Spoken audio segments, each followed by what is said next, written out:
Hi, this is Melissa. I'm back with another simple science-based strategy for well-being. Today I'm going to talk about what to do when you're triggered.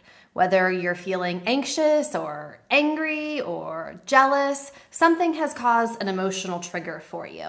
And there are 3 questions that you can consider when dealing with this. The first question is, what would I say to a friend? And oftentimes we're very critical and harsh with ourselves, much more than the way that we would talk to a friend or a child. So it helps to get you in that mindset. What would I say to my friend going through this?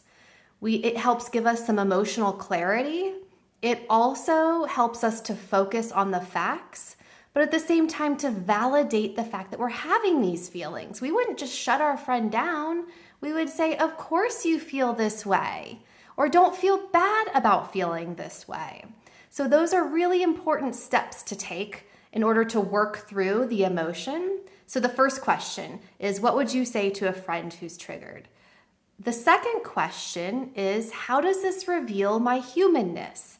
And I know at first that sounds like a really strange question to ask, but what this does is it helps give you some perspective.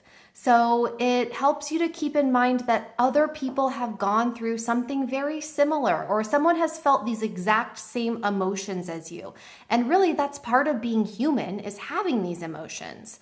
Rather than getting frustrated with ourselves or trying to invalidate our emotions or shove them down, it helps us remember like, oh, okay, this is part of being human and I'm not alone in this.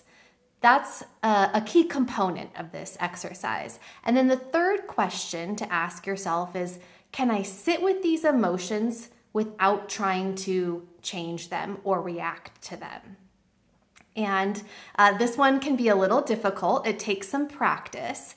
But if you can learn to allow the emotions to be present, as the saying goes, the best way out is through. And if you deny them or you shove them down or you try to just push right past them, chances are they're going to bubble back up to the surface again because you're not really feeling them.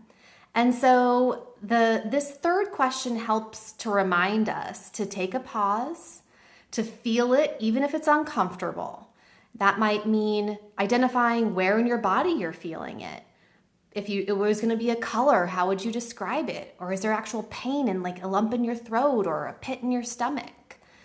Focus on that so that you can actually feel your emotions and work through them.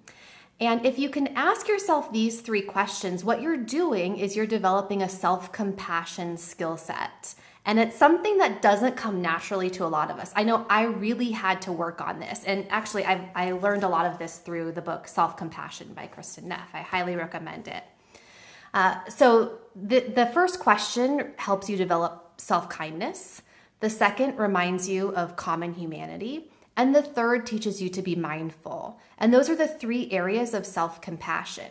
Why do we want to be self-compassionate? I know when I first heard the term self-compassion, I kind of felt like, I don't know, am I going to be like sitting in a circle singing Kumbaya? No, not at all. You're developing a very critical skill set for managing stress, anxiety, and building your well-being. And research supports this. People who score higher on self-compassion are also less likely to get caught in their emotions or ruminating thoughts. They have less anxiety and more happiness. So give these 3 questions a try, see how you do.